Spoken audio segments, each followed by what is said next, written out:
Oi, tudo bem? Esse é o BTC Money, seu programa de finanças pessoais, economia e investimentos da BTC.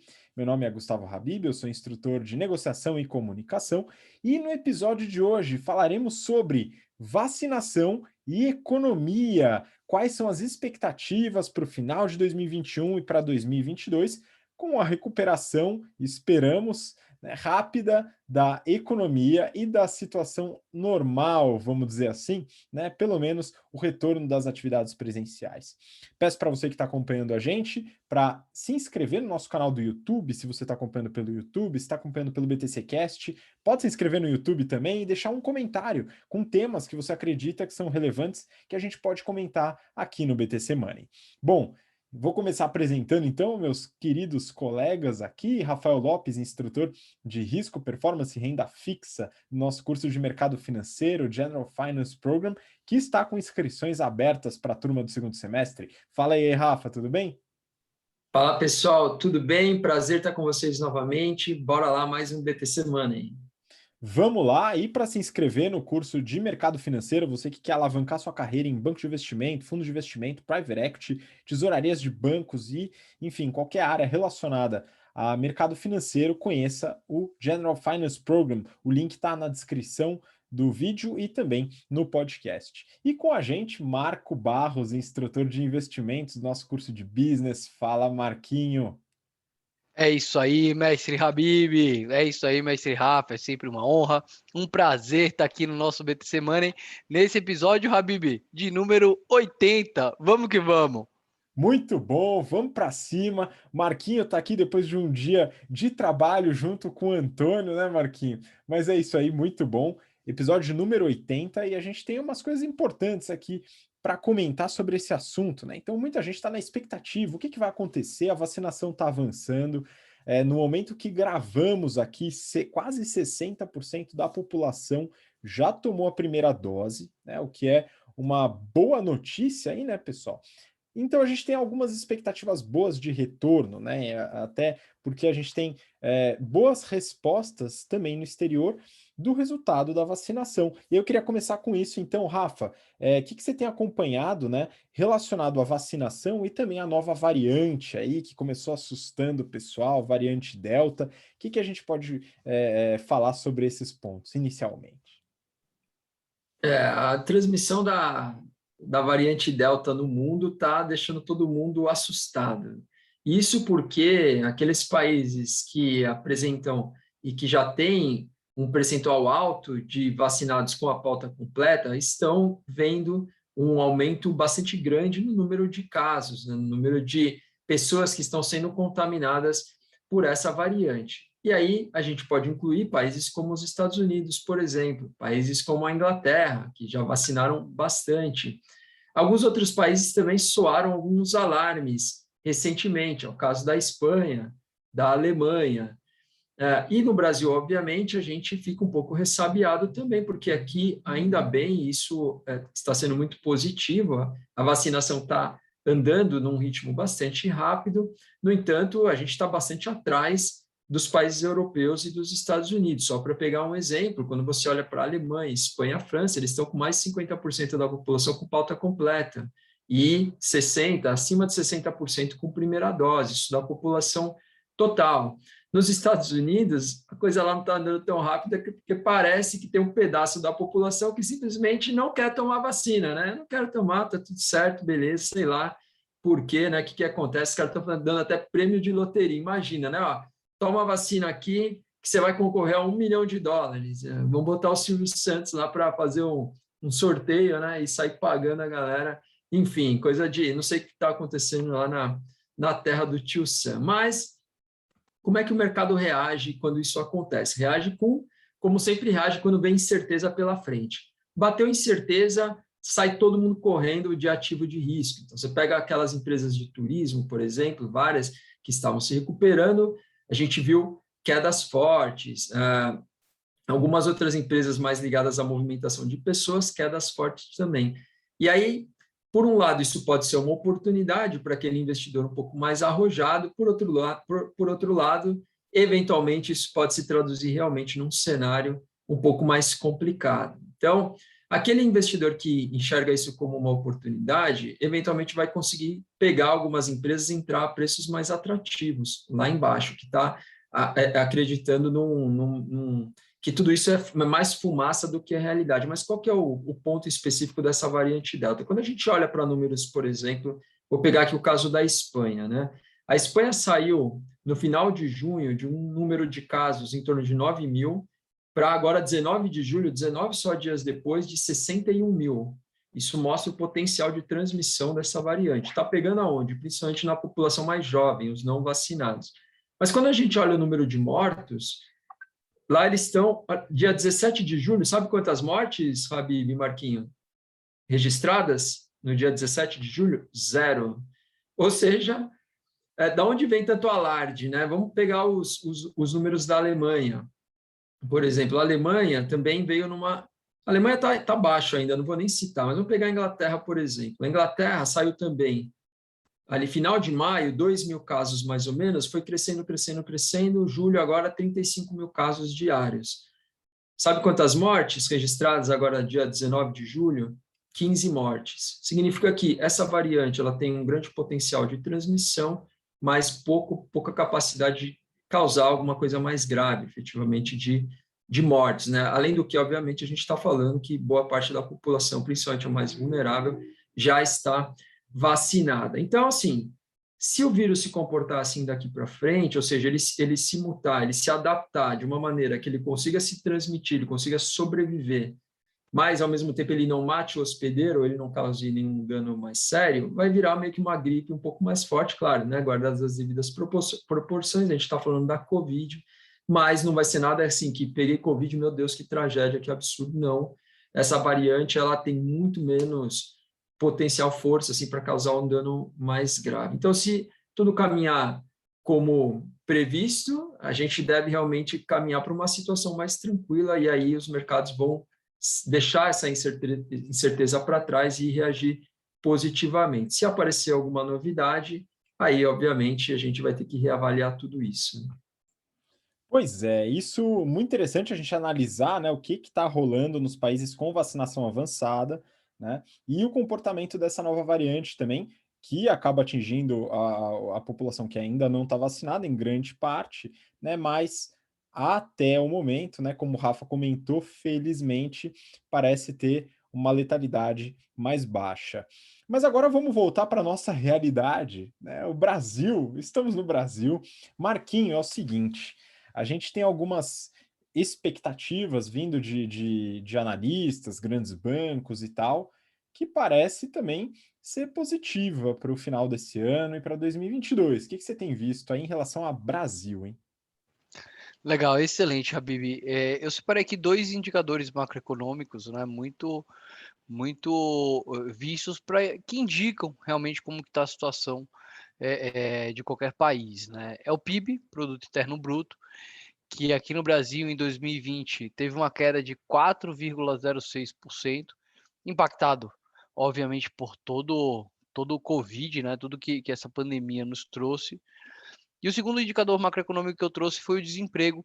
Ao final do ano de 2020, Habib, 14,09% da população brasileira que estava buscando emprego não estava conseguindo, então entra nessa classificação de desempregado, tá? Então essa é a situação como terminou o ano passado, né? E o que a gente vê aí de melhora para 2020? E aí eu peguei os dados macroeconômicos de uma casa que eu gosto bastante, que é o BTG, e eles estão estimando que o PIB no final de 2021 a gente vai acabar com aumento de PIB de 5,3%, ou seja, a gente vai crescer tudo que a gente caiu em 2020 e ainda vai crescer um pouquinho mais. E lá em 2022, um crescimento de PIB de 2,2%, que, vamos ser sinceros, aqui para o Brasil é bastante coisa, né? E o desemprego? O desemprego, ele também tem estimativas boas, mas ainda muito longe do que deveria ser, né? Então, a estimativa para o final do ano é que no Brasil a gente esteja com 13,5% de desemprego, né? Então, o desemprego cai de 14% para 13,5%. E lá no final de 2022, o desemprego caindo para 12,8%, ou seja, os indicadores macroeconômicos indicando que a gente tem aí, mostrando efetivamente essa expectativa de melhora que se espera, né? E aí depois a gente fala como que isso pode afetar os investimentos, não é isso, Habib? Pois é, daqui a pouco a gente chega lá nos investimentos, né? Falando aí de principalmente bolsa de valores. Mas antes disso, eu vou querer saber do Rafa também, porque os índices que você colocou, né? Enfim, crescimento da economia, né? Avaliado aí pelo PIB e também desemprego são muito importantes, tá? E aí, claro, né, a gente tem essa expectativa do retorno das atividades, com possível retorno de alguns postos de trabalho que foram interrompidos, né? Que nem todo mundo, você que está ouvindo a gente, né? Nem todo trabalho pode ser realizado em home office, né? Isso é uma verdade que você deve se atentar, você que está aí muito acostumado com home office, aí tem atividades que são necessárias presencialmente, caso não tenha reparado. Mas vamos voltar agora. Rafa, é o seguinte, o dólar, ele tá com uma volatilidade monstruosa recentemente, né? Então, um dia fecha 4,80, no outro 5,30 e assim vai, é aquela maravilha. Quais são as expectativas que a gente pode ter para o dólar, né? A gente falou, enfim, das expectativas lá fora, agora do Brasil. Agora vamos tentar encaixar essa relação, né? Como que a economia brasileira vai ser vista pelos investidores lá fora? Como é que a gente pode pensar no fluxo de dólares e o câmbio para a gente aqui? Legal, vamos falar um pouquinho de dólar. Eu queria só também complementar, trazendo dois outros indicadores que são super importantes para a gente conseguir enxergar um pouquinho do futuro. Então, essas variáveis macro, quando a gente olha para PIB e desemprego, elas são super importantes, obviamente, mas em grande medida são o que a gente chama de indicadores defasados, né? Então, retrata muito do que está acontecendo em períodos recentes, mas passados. Se a gente quiser ter um olhar para o futuro, alguns indicadores super importantes são os chamados índices de confiança. A GV divulga alguns.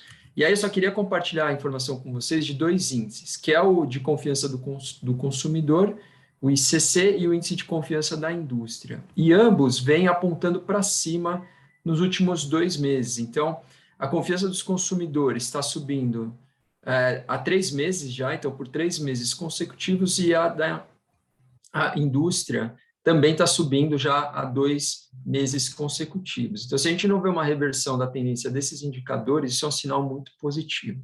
Bom, vamos falar um pouquinho sobre o dólar. O dólar é aquela coisa, né? Aquela maluquice que ninguém sabe, ninguém entende, ninguém quer explicar. Inclusive, fazer aposta com dólar dentro da gestão de uma carteira de investimentos é algo muito complicado. Você tem que fazer sempre num contexto de controle de risco, na verdade, muito mais do que ficar querendo acertar a direção do dólar, se vai para cima, se vai para baixo. Mas o que aconteceu recentemente com o dólar é até ilustrativo, assim, de como ninguém sabe nada, né?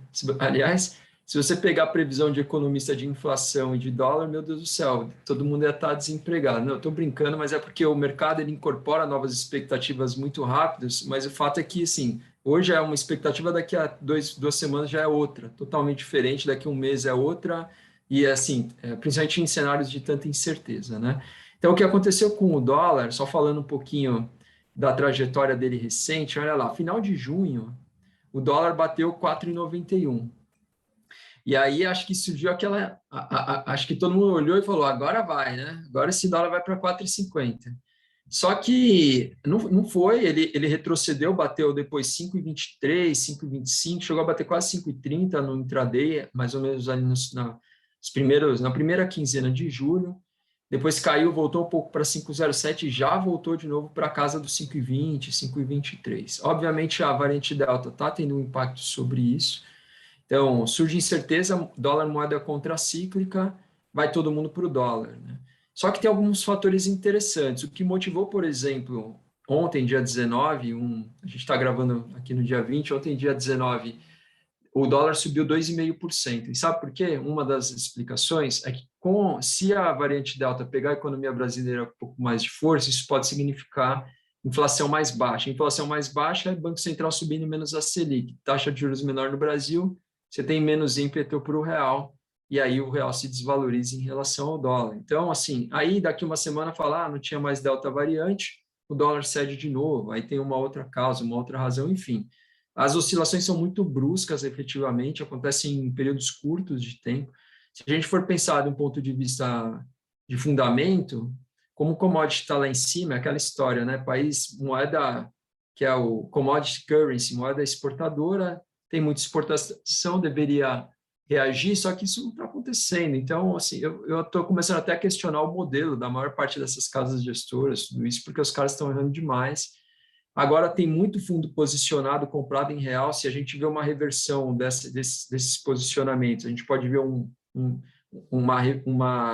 movimento forte de stop, né, de posição, que aí era todo mundo vendendo real e comprando dólar. Então, assim, vamos ver as cenas do próximo capítulo. Mas o que motivou esse movimento forte do dólar recentemente foi por um lado a variante Delta, que inclusive os mercados lá fora também caíram bastante, os mercados de risco, e também um pouco da crise política brasileira, né? Obviamente, essa coisa da CPI da Covid e tudo isso tem impactado também, mexido um pouco com os ânimos. Só que o tempo vai passando, né? A gente já está se encaminhando para agosto e o dólar está lá, 5,20, 5,25, dá um respirinho e depois já volta, né? Ele visita os 4,90, dá um alô e volta rapidinho para os 5,20, 5,30. Então, vamos ver o que vai acontecer daqui para frente. Eu já não me arrisco a dizer mais nada. Acho que a única coisa é tenha sempre um pouco de moeda forte na sua carteira. Isso sem dúvida nenhuma. Pois é, muito bom. E, claro, o dólar também influencia na inflação, né? Como você falou, o pessoal erra tanto inflação como dólar nas casas, né? Ao fazer previsão, porque é muito complicado. O que a gente tem hoje é a inflação através de alguns dos seus índices, principalmente GPM e INCC, né? E a gente falou sobre índices já no episódio passado, então volta lá, você que está acompanhando, a gente esclarece do que são feitos os índices, né? O que compõe cada índice, a cesta, né, de produtos ou o que é escolhido para compor aquele índice. Então, são alguns que já passaram, né? Enfim, o GPM, últimos 12 meses, pegar o acumulado, né, dos 12 meses até junho, se eu não me engano, estava em torno de 35%, o INCC perto de 12%, o IPCA um pouquinho menor, né, abaixo ainda da casa dos 10%, né, mas a gente vê um cenário bastante ruim, né, e com, quem sabe, expectativas melhores aí com a abertura da economia. Mas aí a gente vai para a Bolsa de Valores, né, que é uma expectativa aí de muitas pessoas que assistem o BTC Money, ouvem o BTC Money através do podcast, que é justamente ações, fundos imobiliários. E eu vou puxar a bola aqui para o Marquinho comentar um pouco do que está acontecendo, né, o que está sendo falado sobre esses setores. E aí, meu? Excelente, Habib. Então, olhando para uma volta econômica, né? Então, supondo que a pandemia passou e que o pessoal que a gente conseguiu ser vacinado e que a economia voltou a rodar nos moldes que antigamente rodavam, alguns setores na bolsa de valores podem ser analisados com mais cuidado, né? Então, a bolsa de valores nada mais representa uma ação do que uma empresa, né? Uma participação numa empresa real. E quando a empresa lá na economia real vai bem, a ação tende a se dar bem, né? Então, eu olharia, Habib, especulando, né, que tudo vai ficar bem em relação à pandemia, que iremos viver o mundo pós-pandemia daqui para frente. Eu apostaria em ações de varejo, né? Então, com a retomada do comércio, apostaria no setor, Habib, de turismo. Nossa senhora, e a vontade de viajar, né? E o setor de viagens, né? Setor aeronáutico, né? Apesar de que esse tem que ser olhado com bastante cuidado, principalmente aqui no Brasil, porque das empresas aéreas aqui do Brasil, de todas que eu acompanhei, todos esses anos, nunca vi uma dando lucro, mesmo antes de pandemia, tá? Então, tem que analisar com bastante cuidado. E aí, também falando, né, linkando com ações de varejo, né, ações de compra lá, a gente entra no tema de fundos imobiliários, né? Fundos imobiliários esses que acabaram sofrendo um pouquinho com a pandemia em relação ao preço, em relação à vacância, que são os fundos imobiliários de shoppings, né? Outro dia eu tive que passar no shopping ali para fazer compras, né? Eu vou no shopping que tem mercado embaixo, e ele estava assim, Habib, com 20% da capacidade que estava antes da pandemia. ou seja, várias pessoas estavam lá porque efetivamente precisava, todo mundo com máscara, né? Toda aquela medição de temperatura, mas eu imagino que depois desse pós-pandemia, esses shoppings vão voltar a bombar, viu? Posso jogar uma pergunta aqui, Habib, para vocês? Vamos lá. Queria saber, lajes corporativas, fundos imobiliários de lajes corporativas, vocês acham que as empresas voltam ou vocês acham que esse negócio de home office veio para ficar, Habib?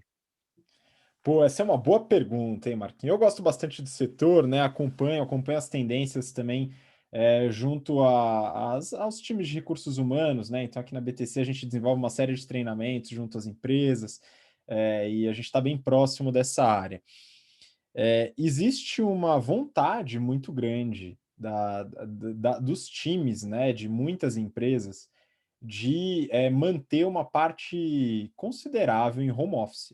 Tá? Então, existe uma tendência de tentativa, né, a princípio, de manutenção do home office, pelo menos em alguns dias da semana. Né? Isso é uma tentativa. Algumas empresas são um pouco mais arrojadas, né, querem manter o home office para aquelas atividades em que o home office é possível, né, as atividades mais voltadas para digital, para business, etc.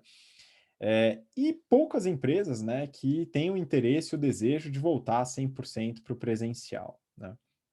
Então, existe esse intuito que pode ter como consequência, né, um uso menor ou mais, vamos dizer, mais otimizado de alguns espaços. Né? Claro que isso afeta muito mais espaços menos valorizados do que, por exemplo, os grandes imóveis famosos AAA que a gente tem em São Paulo, que são bastante desejados. Né?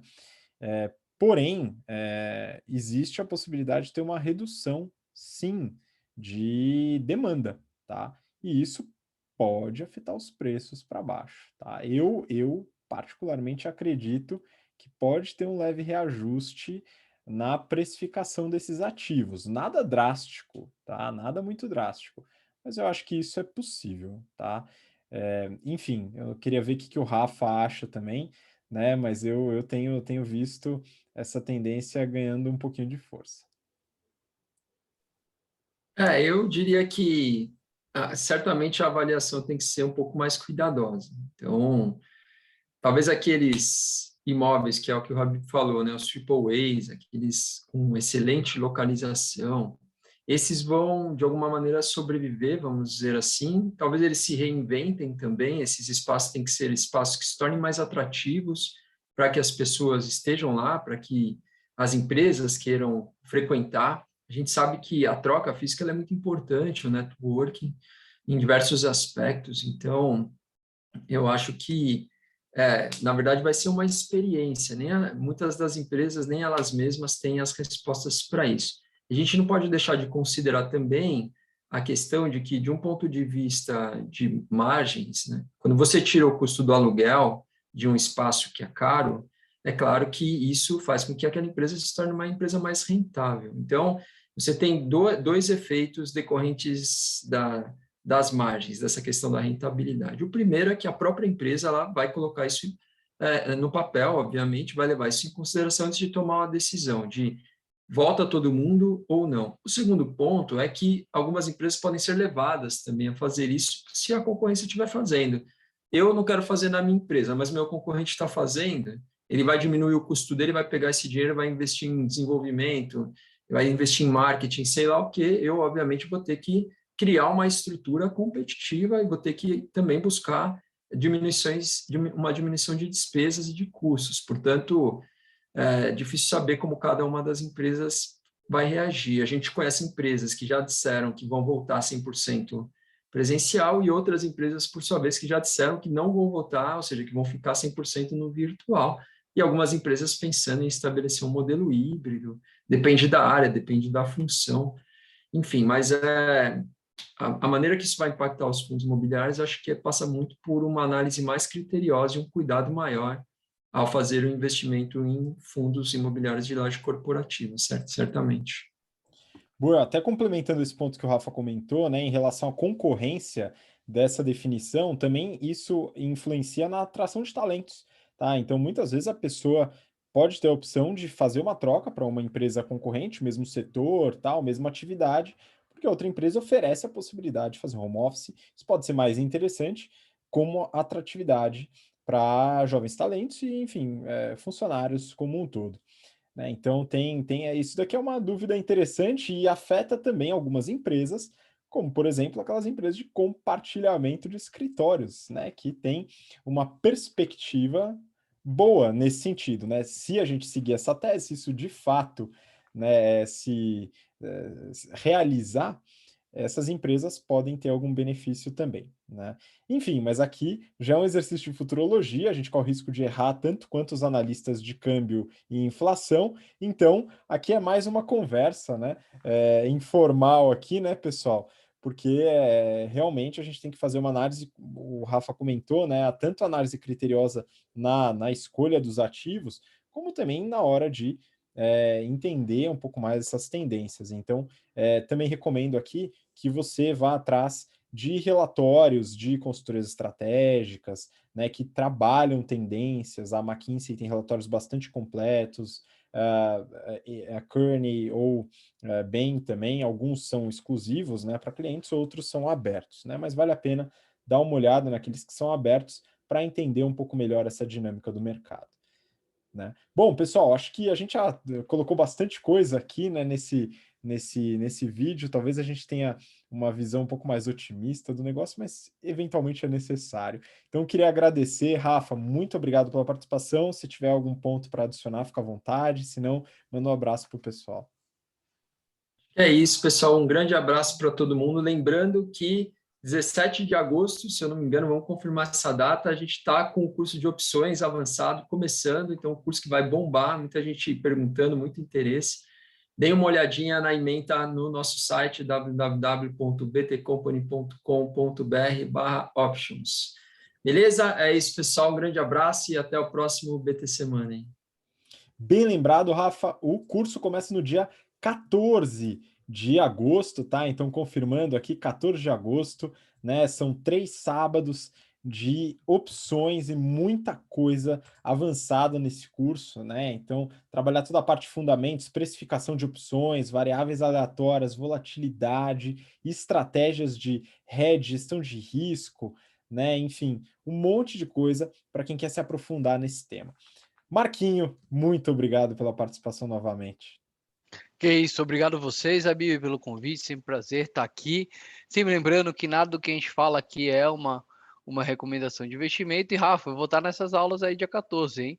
Quero aprender, quero ficar bom esse negócio de options, strategy, porque apesar da positividade, Habib, os austríacos sempre têm ali uma previsão de alguma coisa dando errado no futuro, então é importante estar protegido. Hoje eu estou bastante feliz, tomei minha vacina, minha Coronavac, e daqui a pouco vou estar prontos para a aula presencial, para aglomeração.